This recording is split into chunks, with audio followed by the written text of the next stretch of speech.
that okay? Yep. Yeah. I love Yep. all the AI bots taking notes for my colleagues. I love it. I'll just take it from here, Paul. Yeah, excellent, Jim. And please, like I said, like Anita mentioned, there's a number of familiar people on the call. Don't be shy. The people I know won't be shy. So please ask questions as they come up. So I was asked to speak about the upcoming regulations or the change to privacy laws in Canada. And Bill C-27 has been around for, it feels like, years now. And with the impending change of government, I don't totally know what that means for the legislation. So I always talk about this in terms of GDPR sort of best practices, and you may have heard of the Brussels effect, and all the jurisdictions around the world are kind of raising their privacy standards to be similar to GDPR, with the exception of the US, but that's a different story. And so we'll talk about best practices, even if this is not in place now. We'll talk a little bit about Quebec and what's been put in Quebec, and then what schools can expect once the legislation is sort of across Canada. Couple of slides I'd like to throw out there. We'll get into data privacy in a second, but there's the cybersecurity versus data privacy or data governance positioning that schools have to be in, and cybersecurity is another talk. So I will let Paul kind of pipe in when something needs to be commented on. But if you haven't seen this particular map, it's a map of the attacks across the U.S. A couple of years ago now. But I think there's this conversation that goes on. What data do schools actually have? Like how risky is it if we got breached, and what does that mean if our student information system gets breached? And of course, with PowerSchool, we'll mention PowerSchool a little bit as we go through this. People are realizing what that means, and there's lots of risks around having something like that taken when you are in control and you're responsible for that data. So here's a map of the breaches, and they kind of categorize it. All this is available through Atlas, by the way, which is the I'm going to get it wrong, the American Technology Leaders Association. It's not the curriculum mapping software. It's an organization in the U.S. that puts on a number of seminars, and they talk about schools, particularly K-12 schools, and the risks involved with that. And over the years, massive changes to data breaches, massive changes to ransomware. So it's only increasing. I think most schools accept that it's not if, but when there is some kind of a breach. We're seeing at the Port Durham District School Board, it's been hit a number of times between having their infrastructure ransomed and being part of the PowerSchool breach. But we see this, Indigo was compromised and couldn't get access to their data, and Toronto Public Library couldn't sign out books for, it felt like, months. So these not-for-profits or these educational type institutions are definitely targets. And I think just briefly as to why are schools targets? And so definitely lots of data on students. Data on minors is very sensitive data. There's medical information, there's demographic information, there's one-page reports and all the different kind of assessments that go on around students. Not all schools, or many schools, have old infrastructure that's plugged into new infrastructure, be that just switches or different pieces of network equipment they have connected in versus, like, which Paul and I were talking about earlier, sort of legacy systems. Yeah, and I don't want to, go ahead, Paul. A lot of out-of-date servers, but they're out of date because there's old applications or old databases on them that you want to access, and you think you need to keep them around. Very common. Mm. And I think the last three breaches that I know of amongst my K-school comrades have all been legacy systems, old admission systems in a couple of cases. And it's often because, and this is sort of a message to IT directors, I know we're going to a new system, but I have to keep my old system for this one feature. Or I know how to tap into the data of my old system easier than the new system, so please keep it alive. And these things end up staying alive for a long time, and they are definitely huge vulnerabilities on your network. So it's time to be strong as an IT director and move away from these legacy systems. Multiple ways to gain access. You've got student personal devices, you've got school-based devices, you've got employee personal devices, you've got nodes all over the place. And again, some of the themes around those breaches were also that people had flat networks and really didn't segment off different pieces to minimize that vulnerability. I mean, we're not going to get that too deep, but there are multiple ways to gain access, particularly around cybersecurity.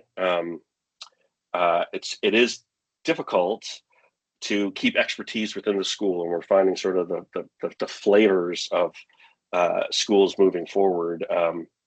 Either are building expertise internally, or they're partnering on some level with some kind of company, or they totally outsource it.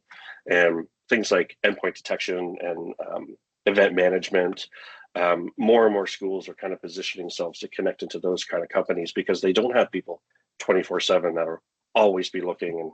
And if your network administrator goes on vacation, who's looking at those alerts and who's managing it? 85% of breaches are what we call humanware, software, hardware, humanware. And through phishing or through different ways to get access.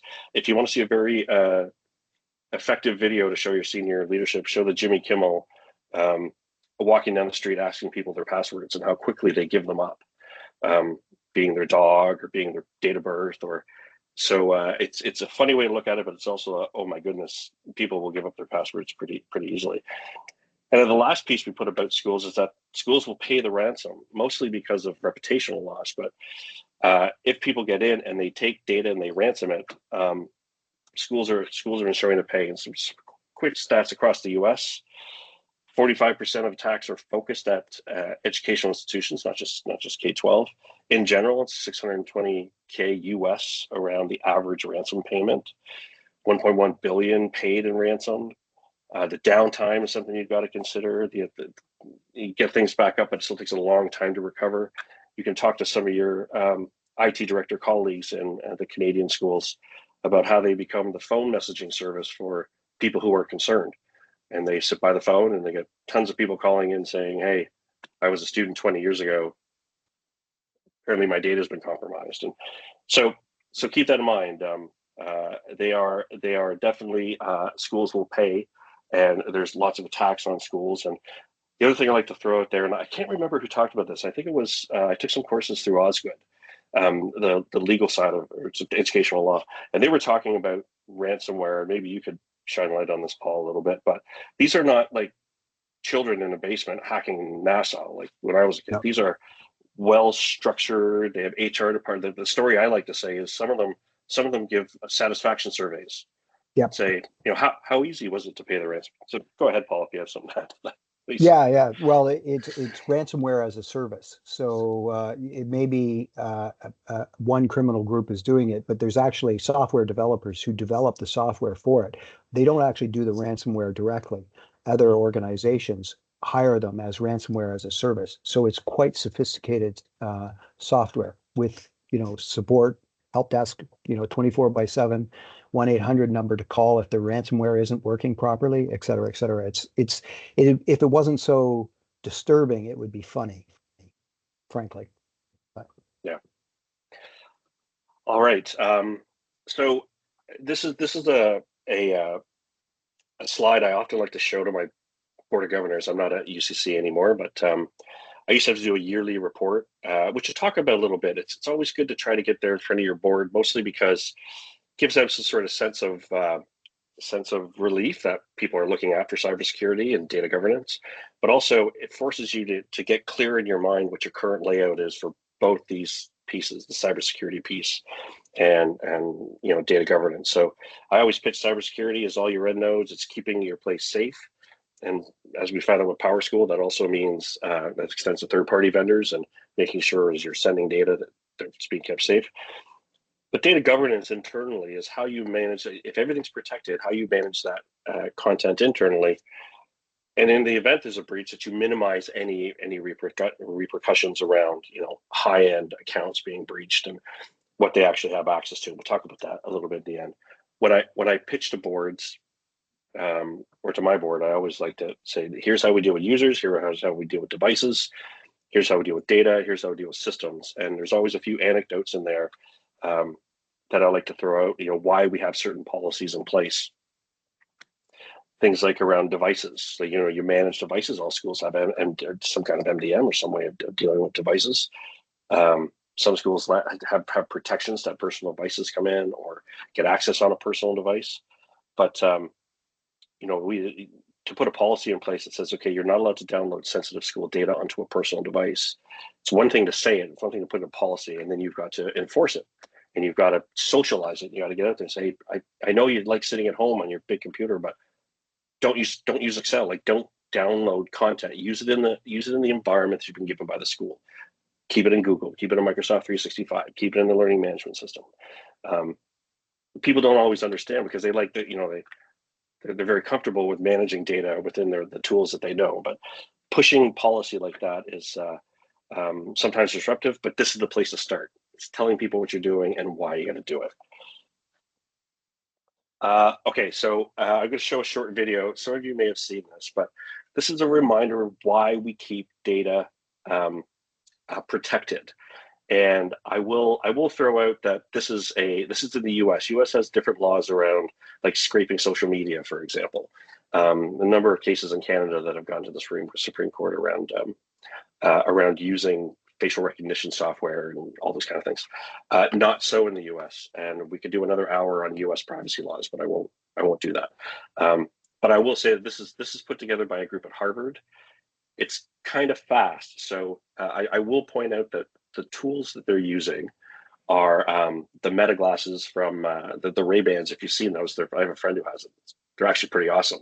But you can take pictures on them. You can connect them to your phone, so your glasses become, there's a side camera, and here's a tool that they built to use that technology.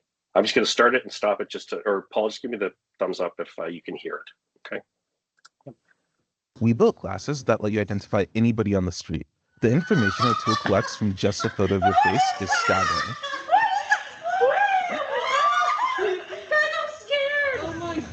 To use it, you just put the glasses on, then as you walk by people, the glasses will detect when somebody's face is in frame.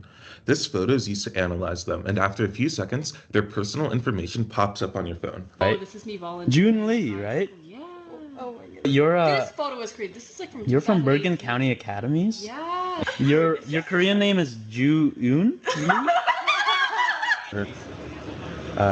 Cambridge Community Foundation. Oh, hi, ma'am. Wait, are you Betsy? Yes. Oh, okay. I think I met you through like the Cambridge Community Foundation, right? Yeah. Yeah. It's great to meet you. I'm Kane. Oh wait. Oh, so do you happen to be the person working on like minority stuff for like Muslims in India at all or something? Yeah. Really? Yeah. Are you Kashif? Yes. Oh, I've read your work before. It's super cool. I'm Anfu. Nice to meet you. Oh, I love. Yeah, I'll stop it there. I think you get the idea. It's they go on to talk about this. You can search this on YouTube. It's just two Harvard students using eye X-ray or whatever they call it. But they tap into public information in the U.S. like voter lists and demographic information and scraping off websites and scraping social media. So I position this to tell people this is why we protect data. We don't want data under our protection to end up being used like tools like this. I mean, there's other things you want to be aware of, but keep in mind the more data that gets out there, this is how it's going to be used. We built glasses that like. Sorry. Okay, so just a few quick explanations about why I use the terminology I use. First off, Canada's not covered by or not. It doesn't have to be compliant with GDPR. I know when I do privacy impact assessments, I'd like to see that companies meet that criteria because it's a very high standard. In fact, if you've done any reading about this, you find most global jurisdictions are raising themselves. It's called the Brussels effect to the European standard of privacy. So even though it's not all in place now, I think a number of years ago, there's a group of IT directors that were we know what's coming. Let's start doing privacy impact assessments. Let's start governing our data in a way that we can manage it. We know quickly who has access to what. But GDPR, although we're not bound by it, it really is a high standard to to elevate your privacy programs too. FERPA and COPA out of the US, when you read privacy agreements in the US through any kind of software, they'll reference FERPA, which is educational rights, and COPA, which is online protection for students. FERPA is the one that defines 18 years and 13 years. So if you read through a privacy agreement, it'll say, anyone under 18 can't enter a binding contract. So they should be doing so with the permission of their parents or under guardian supervision, however they word it. And then under 13 there's really nothing under 13, according to FERPA, that students should be using online. So what COPA does is they look at that under 13 age and they say, well, although FERPA says this, we've reviewed, Padlet, and it's okay for someone under 13 to access it. And they produce a list of software that they've approved. You can look at it online. Common Sense Media produces a list of stuff that's online, of software reviews. So just know that it's an American thing, and that's why those ages are prompted. So, even at our schools, it was like, well, we can't use Facebook in our classroom because it says you can't get an account under 13. Well, of course, students are going to go off and use it anyways. They're going to lie about their age. I would question using Facebook in a school, but there was a time that there were some schools were looking at it as maybe this could be an SIS for us, or maybe this could be a learning management system for us. So just know that that's an American regulation. It's really up to the due diligence of the school to decide whether or not a younger student can connect to the software, and that's what PIA is, and the different processes that the school goes through. So PIPEDA, you may have heard that across Canada. That's going to be replaced by three pieces of legislation, or three working in conjunction to replace it. It's right now it's Bill C-27, but eventually schools will start talking about the CPPA, or the Consumer Privacy Protection Act. And at one point in this presentation, I did some polls, but I don't think we'll get to those surveys. But if we do, they're anonymous. Okay, so an overview of Bill C-27. There's three parts to it. The first is the Artificial Intelligence Data Act. It's really meant for developers of software and the rules under which they can use AI and the transparency around it. The only thing applicable to schools here, if you're not, some schools might develop AI tools. I know some schools have development shops. So there would be certain regulations if they're using large language models that they would have to adhere to. But I did notice in the EU one that was just enacted over the last number of months, there is a mandatory AI training that has to be in place for all institutions, including schools. So there could be something in there in the Canadian legislation that would be applicable to schools. But right now, it's only if you are developing with AI or using it to make decisions. So if you're using it in your admissions office to weed out applicants, which some schools I've heard are engaged companies to do this sort of thing. You just have to be transparent about it. It's got to be on your website. It's got to be part of the process to let people know. There's the Personal Information Data Protection Tribunal, and a tribunal is something relatively new to Canada. It was in place for CASL, for the anti-spam legislation, and there was a big big fine that was levied, I think, against Porter because they were just mass spamming advertising to people. So Canadian schools are not totally used to these kind of tribunals, but there are them. They are in place in the EU, and I was going to throw out a couple of examples of why schools have been fined. So my favorite by far is it was a school in Sweden, I believe, trying to implement facial recognition. And it was just a pilot project. I think they were using on the order of 20 to 30 students. And the facial recognition was for attendance. So they'd get all the kids in class, they turn on the camera at the front of the class, and they would auto take attendance. Now, there's obviously some concerns around that. You'd have to put it in place properly and get the proper consent, but IT directors know they'd be complete superstars if they could stand in front of their faculty and say, hey, we're taking attendance out of your hand and we're just doing it automatically. So I love that one, but they got fined, and they got fined about 30,000 US, which is the lowest fine that I've seen. Another good example, and this will resonate with a number of IT directors, because when COVID started, we tried to find ways to do online testing. And there's software that does lockdown browsers, and there's a number of examples of that. But a bunch of the schools started to dabble into online proctoring, which some of the Canadian universities do. And that is, I'm writing a test, I got my camera on, and someone's either watching me or there's an AI agent on it watching me that would send reports to a teacher saying, hey, Jim, at 5 minutes into it, started looking around the room, or it looks like it was flipping through papers, so it might have been cheating. And so a number of schools started to look at that, and we in the end didn't implement it, but there was a school in Italy that implemented it, and again did not tell anybody that there'd be someone watching their child take a test in their bedroom, and that was a 300,000 USD fine. In fact, that's certainly the common amount, and the legal suggestion is that's the amount that Canada can expect also. So the other example was a very common thing that schools do is just connecting students to a piece of software without doing due diligence. And more schools are moving to a process before they implement software. But someone, and again, I think it was Italy, it was a $300,000 fine also. And they just connected their students to a piece of software that in the end sold the data. Now, the data that was actually in the terms of agreement, and the school either didn't read it or didn't bother to do anything about it, and connected the students to it. So a parent found out, complained to the tribunal, and they were fined. So this is something that schools can actually expect to be implemented over the next couple of years. Now, under GDPR, about half of the educational fines were levied against K-12 institutions. So be aware of that. It's very common, at least in Europe, for schools to be fined. And here's the reasons why they were fined. And I want to talk about these for a second, right? So, insufficient legal basis for processing data, and one of the pieces of the upcoming legislation is that you're going to have to make it very clear on your website of what data you take in and how you use it. It has to be done at the time of application. It has to be done at the time when you're connecting with alumni, but also with current students. And there's a bit of give and take there, because schools are, at least in Ontario, bound by the Education Act around what data they have to take in, demographic data. You have to be able to communicate with parents, so cell numbers, email addresses, all that sort of stuff.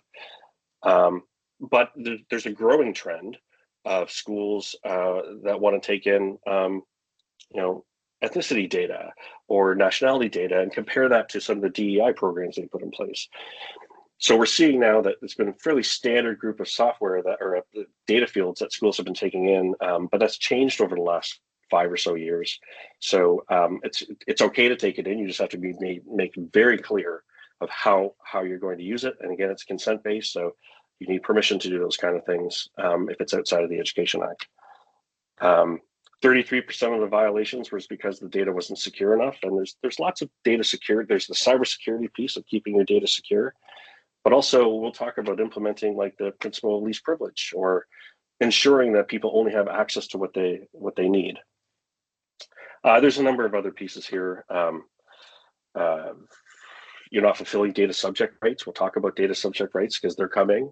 The ability to be forgotten, the ability to be, or the right to be forgotten, the right to know what data you have on any individual, the right to know where you shared a child's data with a third party. So those rights will come into Canada also. And I think the comment from some of the UK schools we talked to once GDPR did go in place was that once the parents found out that they could ask where their child's data was, they did, and schools were overrun with requests of analysis of what data has been shared, which was a big deal. Okay, so there's the first two parts, and the third part is the CPPA, and these are the areas that are probably most applicable to schools. It's a very consent-based process, so there are moments of consent throughout the school year that I encourage you to take advantage of. People have to re-register, so it's always good to put some items in there around asking for consent. Certainly acceptable use policies with the SIS systems the way they are now, it's really easy to send something out to parents to say, here's the acceptable use policy.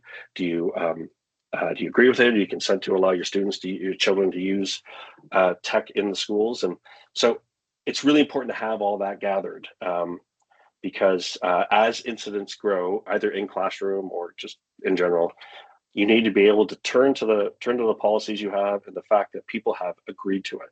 And in general, at least the way the courts look at it, it's not enough just to post it on a website. There has to be a way that you socialize it throughout the year. Update bulletins. There's stuff that go to parents. There's stuff that goes internally. It's much more than just, okay, sign off that this is what the policy is, and we'll leave it for a year. There's for it to be useful, then you need to have some kind of socialization process. It identifies the difference between de-identified and anonymized. I can tell you, when I was teaching in a high school, there was one child with red hair in that school, so it really didn't matter how you de-identified anything. There was probably something about that student. If we took hair color in, we would always know who that was. There's only one student from Australia. So if you're looking at data, and if there's only one person, then you know who that data is, even though you've taken the names off or anonymized it.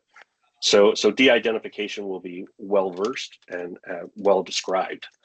And one of the things that's kept the C-27 from being passed is there's a lot of focus right now on protection of data for minors. And of course, that impacts the schools very much. So they want to get that right. And that's why things have been dragging a little bit. So if you want to know what it means for your school, Quebec is probably the closest. Quebec has implemented privacy legislation that is probably closest to where Canada is going.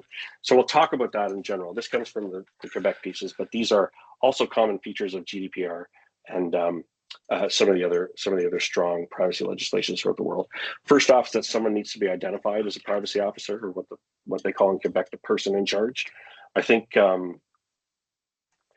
I warn IT directors that, well, you may not have that on your job description now, but that other duties as assigned is going to be taken up by this pretty quickly, probably.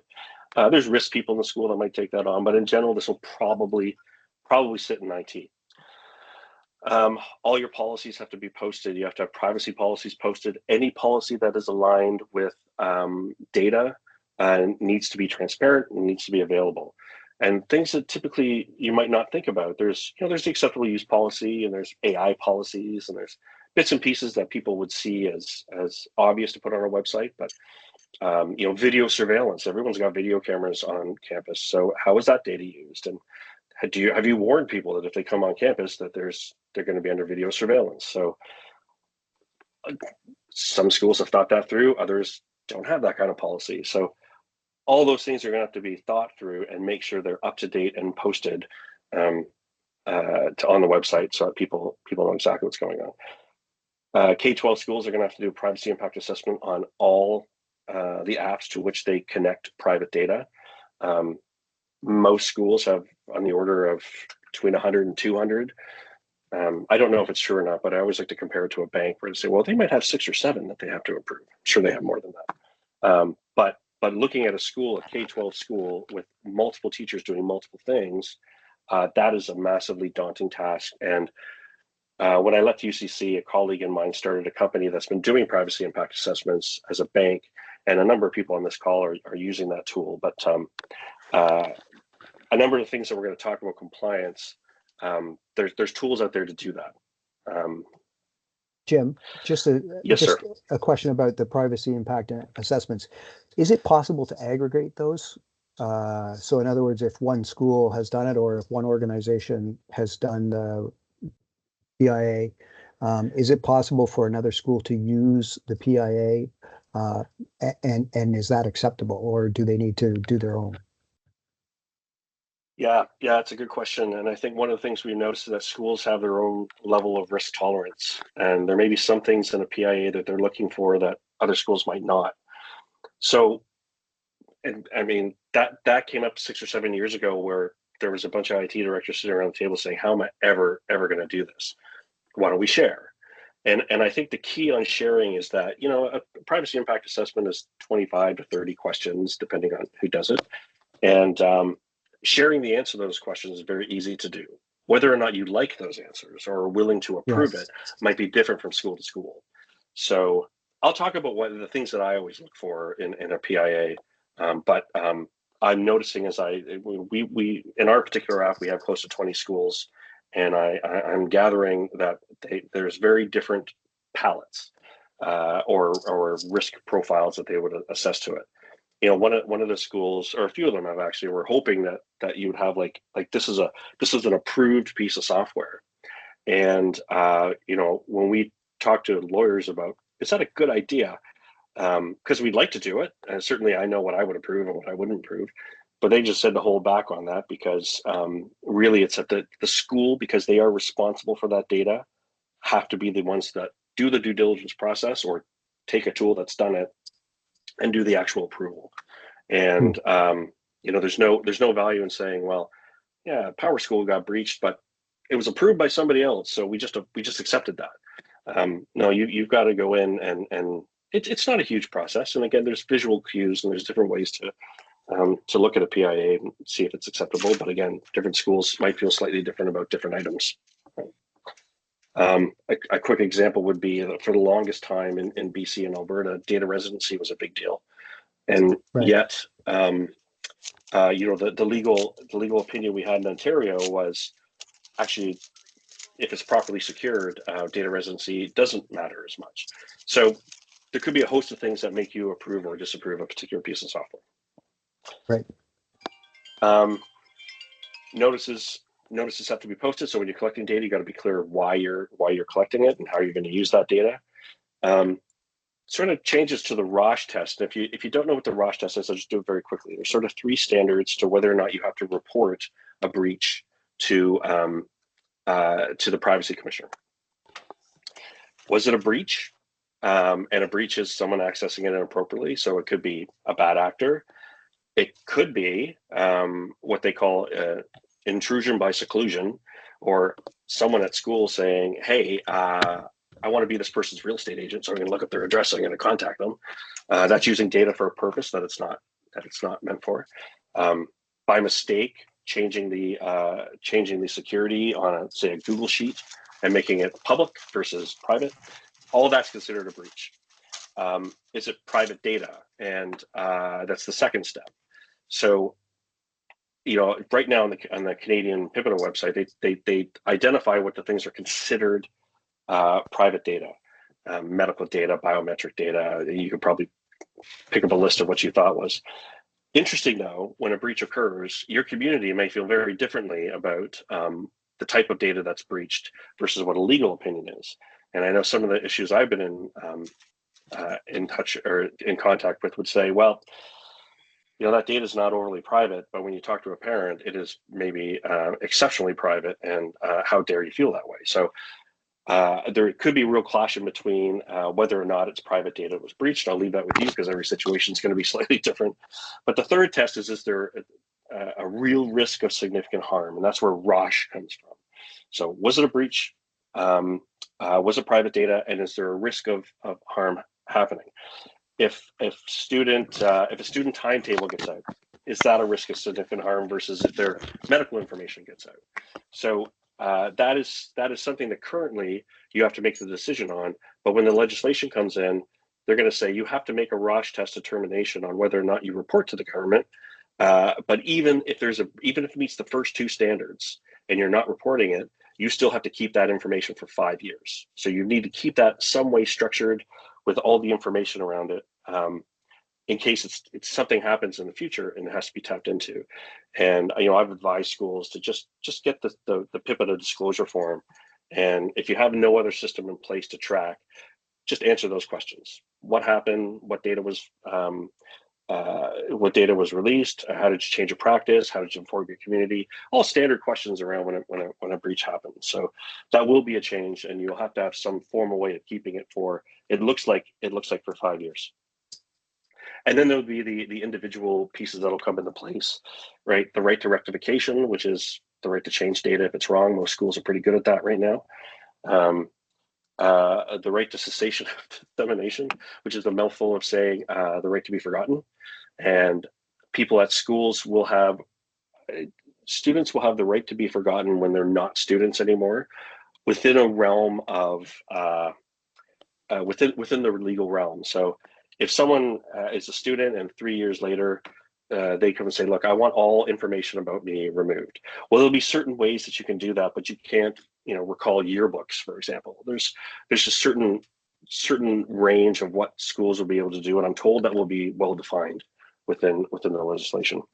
The right to data portability. So if I want to pick up my data and take it to another school, I'll be able to do that. Right now, there's rules in Ontario, at least, around the transfer of Ontario student records. But the amount of data that a school has outside of that Ontario student record is currently massive. So people will have the right to that kind of portability. If you haven't seen a privacy impact assessment, I think most of you, as I look at the list here, most of you probably have. But it's just a list of questions that you ask of the company. What data do you take? How do you do your backups? Are you GDPR compliant? How do you inform about changes to your privacy policy? What's the data residency? They're pretty standard. You can find these online. They're pretty standard. The ones that we use with our company, we've worked with a company, Private Tech, that we've gone back and forth with our particular PIA to make sure it's meeting proper legal standards, or we're getting the right information in. People will often ask me what's my determination for accepting software, and there's some generalizations. First off, I would say, you can go to Common Sense Media, see what they say. You can see if it's GDPR compliant. Pretty straightforward to see that. You can see if it's COPA compliant. If you're dealing with young students, that's a valuable tool to have a regulation body come and say, yeah, it's safe. So I'll turn to those. I had general rules of thumb with faculty was never use free software, never use software that people use anonymously. And multiple issues in my school with both of those scenarios. One of the ones about free software was this was maybe 10 years ago, before we were really digging deep into managing all this data. And there was an elementary teacher who connected her students to a reading program, and there's nothing wrong with it. It's used in the curriculum. It was an academic tool, but the request for that teacher was upload student first name, last name, grade, so the reading level was appropriate, but also upload parent information. And this company went and actually contacted all the parents and said, well, your student's using the free version at school, but for $10 a month, we can give you access to all of this. So, making sure you're only putting data in and they're only using data for the purposes that you're uploading is really, really important. I will also challenge companies on some of the fields that they need. So the vast majority, first name, last name, email, and then whatever content they might create in the environment. But in Ontario, in K-12, if you're sending kids to OFSA, you have to register them, and you have to put a date of birth in there. Date of birth is always a flag for me. I really want to know why they need that. Why can't I just give them grade, or why can't I just give them? So OFSA is a good example that they need to know age, so they're competing in the right categories. If you're an IB school, IB asks for age to be uploaded for the IB exams. So with IB in particular, it's like, okay, we'll upload it for the exam piece, but then we're taking it out because we just don't want that data sitting around in all these different places. And likewise, if it's not needed, then I would challenge. I would challenge date of birth, but in some cases it is needed. So examples like that, you have to look at the profile. You have to see if it fits within your structure. I know some schools like to know when the last privacy update was, so they want that date. And if it's too long, then they won't use it until they agree to the company updates their privacy policy. It's always great before you start with a company to give them all these questions, because they're more motivated to fill it out before you've signed. Once you sign on, they drag their feet a little bit, but nonetheless, as part of your software selection process, a PIA is really important to be in there. Just quickly about AI. Well, I'll just skip through this. One of the things that we ask about companies is, do they use large language models? And it's really important for student connection to AI systems that whatever the students put in doesn't train the model. The students have been given some kind of lesson or some kind of, maybe through a scope and sequence of digital citizenship, some kind of discussion around putting private data into these systems. But in general, you need to know, what large language model are you using? Does it train the model? Does anything that's trained, is that shared with other clients? If you build an environment for a school, does that small enclosed environment learn off other students? So there could be odd disclosures that way. Do you treat data for under 18 differently? These are all the questions you need to ask. And I would say academic software pass these. Usually, it's a generalization, but academic companies are very aware of student data privacy rights and will follow these procedures pretty closely. Non-academic ones won't. So I don't want to pick on ChatGPT or Midjourney or any of these sort of generic AI tools. They fail privacy impact assessments on a number of levels. Doesn't mean you can't use them in your schools. It just means your typical due diligence process is not going to work. And with ChatGPT, if you want to use it in a particular class, the suggestion I've had was make sure there's some kind of lesson on how to use it. And even though they might be using it quite a bit, but just in your class, talk about the large language models and how they train data, and also parental consent would be needed for something like that. So you've done your due diligence, it fails.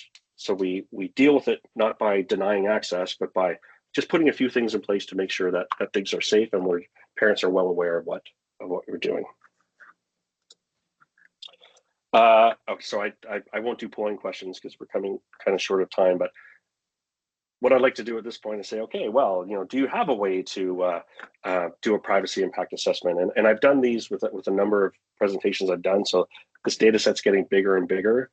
In general, if you're not in the IT department, you probably have little sense of whether or not there's PIAs done, or if there's a list of approved tools. More and more, this is getting more common. Schools are having a formal process to select software through an impact assessment. They are promoting a list of approved tools, and if you want to use something that's not on that list, then it's got to go through a due diligence process. Schools are either thinking about it and are a little overwhelmed by the amount of work that might be, or have started to slowly chunk off some of these pieces. So effective programs, I'm not going to get too deep into this, but there's usually three layers of a really good effective privacy program. There's something mandatory, which is typically out of HR systems. They have, watch this half-an-hour video. About phishing, and we're gonna ask you questions through it. Many schools have something like that. There's the level of outside of mandatory, what's voluntary. So how do you teach people about cybersecurity or strong passwords? Which is when I always like to pitch Cybersecurity Month in October. Make it fun, put contests out there, have prizes. Feedback we got on pieces like that have been really, really quite good. And then there's the level of, okay, whenever anything happens in the news, put it in your bulletin. So what happened with Power School, even if you weren't affected by it, just say, hey, we use student information systems. This impacted some schools. Here's how we position ourselves to make ourselves safe from these things, hopefully not happening. So you have to have a program, you have to have some kind of risk assessment, and that's done through the privacy impact assessment. There's got to be a process to it. So when do you inform employees about what your process is? And do you have a culture of people asking to use software as opposed to just going and doing it and asking for permission later? Do you have a way to manage your third parties? Do you have a way to have data governance around? We'll talk a little bit about data governance, but who has access to what? How do you remove access from some people? What happens if someone leaves? How do you onboard another person, and how do you make sure that the person leaving not only has their system shut down, but is not taking any data with them? So there's a lot around a privacy program, and typically we want to encourage people to do privacy by design, and start with, before they have to react to something. Everything's got to be looked at through the lens of privacy. So software, when you're looking at third-party management, when you're looking at even in-house software, Who has access to what, and how is that data protected? Frequent communications around what you're doing around. I know it can get exhausting, but you want to make sure that people understand that there's a process in place, and we are very intentional about protecting data. If you want to be unpopular in your schools, the easiest way to do that is to try to implement the principle of least privilege, which usually means taking access away from people. So over time, people build access for a host of reasons. Sometimes it's because they're doing multiple jobs. Other times because, if the example I like to throw out there is managed back. If you're an IB school, they have very discrete levels of access. So if you wanted teachers to do some extra things, you had to elevate their access.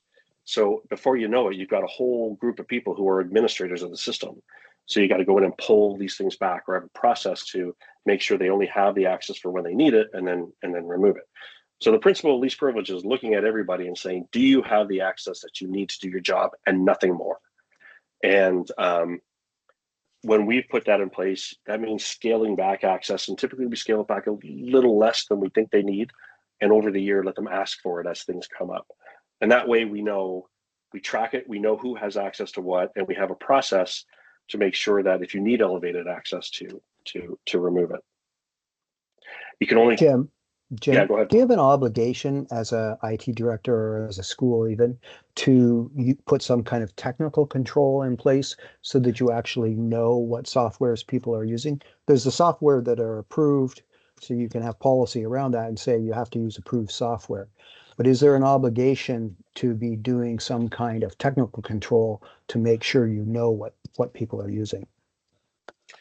Yeah, it's a good question. I think the obligation will be around the new legislation coming in, where it says when there's a breach, you have to describe and display exactly how what measures you put in place to keep things secure. So if everybody has access to everything, even if you've got strong cybersecurity pieces, you're probably going to get fined, because and I've heard that from a number of schools. It's just easier to give. There's not many of us. It's easier to give everybody access to everything.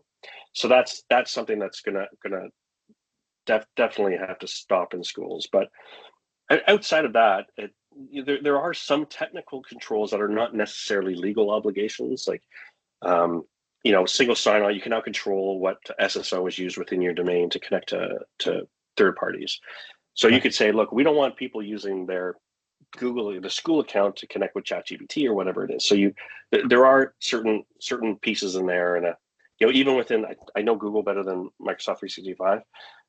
But the new notebook that's come out, someone mentioned you can't use it if you wanted to, because the academic side of it has blocked it out. You can't enable it. So there are definitely technical pieces in place, but there are so many things that you can do, the students in particular, to bypass those controls, that sometimes they feel like you're just checking a box. I was never a huge fan of content filters, mostly because maybe for K-6, but when they get older, if they want to get access to something, they will, and they can tether, they can do a host of things and bypass the network. So, the number of times we had someone coming in to the help desk saying that someone's watching Netflix. So yeah, we block Netflix for a host of reasons, but if they're watching it, it's because they're bypassing the network. So why are you allowing that in your classroom? That comment doesn't go over well with teachers, but there you go. Yeah. So some of the schools are doing some really interesting things around this. They're anonymizing email addresses. So even if they send out, it's not first name dot last name. It's Jim, there's a question here. Some cryptic piece. Yes, go ahead. Hi, Jim. It's Brenda. Hi, Brenda. Thanks for this. This is really great and terrifying. This is a hard question. You might not have. Maybe you have some experience and advice. What should smaller schools do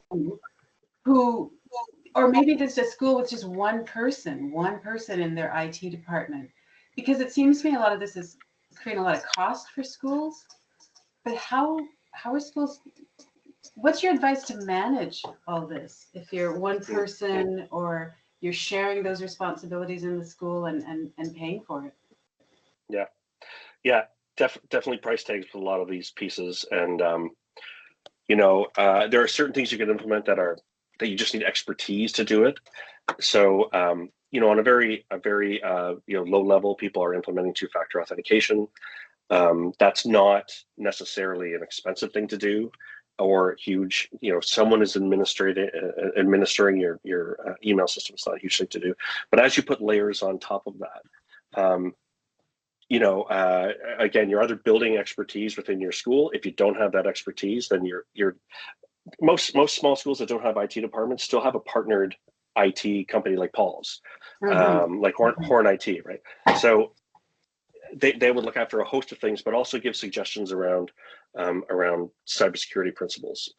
So there's that. But there's other process pieces and other policy pieces that can get in place that really don't cost much. What I try to avoid, and I try to avoid the big price tag suggestions, like having a cybersecurity audit done by like a Deloitte or a Grant Thornton or something like that is a $30,000 to $40,000 price tag. Some schools might be able to afford that, others won't. So it's not really a viable suggestion to a K-8 school or something like that. But when I work with them, there's like check boxes of here's what you should do in the next 3 months, and that's usually two-factor authentication, a few other bits and pieces around making sure your backups are solid, and then as you grow, these are the kind of things you think about. The biggest resource from schools are usually time, like internal resources. But that's not to say that if you put endpoint detection on, that's going to cost, and you need expertise. Either you're buying it externally or you're training someone internally. Definitely costs around that. Do you want to comment on that a little bit, Paul? Sure. Yeah. I mean, as Jim was saying, there's a whole range of things to do. We would agree with the cybersecurity audits are, a very pricey thing.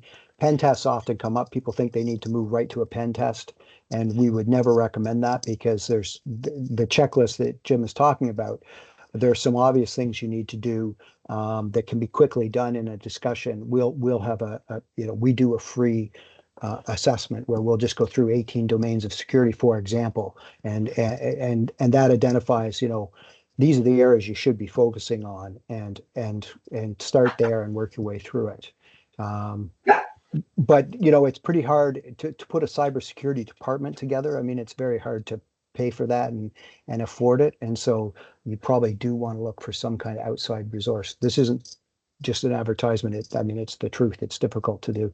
So looking to someone like Jim for advice and looking at a priority list of things to do, that's the way to approach it as a small school. You don't need to do it all at once. There's a lot of low-hanging fruit, right? Yeah. Thanks very much. That's good advice. I would add to it that there's free tools out there that even if you have like internal expertise, and they might be protecting things, you can turn to. NIST is a popular one, but it's very very broad, and it's meant for like supply chain and stuff like that. There are specific out of the US and out of Canada cybersecurity checklists that you could just start with. And in fact, if you do have expertise within the school, I find that some of them don't know about those checklists. So it's a good way to just compare to, this is what I'm doing, this is what is industry standard. And again, those are free tools, but in that case, you need someone who knows what they're talking about. So not for all schools, but available nonetheless. So we're kind of running out of time. At this point, you can. I think we're going to share this deck if you want. But I would just. It's much of what we talked about. What is sort of the near term type things that you want to do. Find out what applications you're actually using. There's schools who can't even produce a list of that. And that's fairly easy to do if you kind of question your faculty and question your operations pieces. If you don't do privacy impact assessments, start every time something new comes up, just checking it against, is this something that is going to protect student data? Review your internal policies. It got to the point with my IT director, or my IT meetings, is we would just pull up a policy, a standing agenda item. Just say, everyone read this before you come to the meeting. Is there anything around privacy or AI or anything that we should make a recommendation about this, because in IT you're always looking through that lens, and I can assure you that Dean of Academics have many things to consider on these policies, and data privacy is not necessarily high on their list. So it's a value to your school to be able to make recommendations on policies through that kind of a lens. There's Paul mentioned a pen test. You can through your productivity workplace tools like Microsoft 365 and Google, you can do security assessments of those. They're in the $4,000 range, and they'll give you great things like Google Takeout. Like they say, turn that off immediately, because teachers leaving, just take everything to which they have access, and that's a lot of private data that walks out your door. So there's lots of good suggestions within those particular pieces to support you. And then, get out on agendas and talk to different departments and make sure they know your approach to privacy, and that they should not just be connecting to any kind of third-party vendor they see fit. And then sort of longer term, expand that program, start to have cybersecurity month, or have more of an intentional approach to getting information into the different communication vehicles you have in a school. There's tons of communication vehicles to do this usually. So make sure you tap into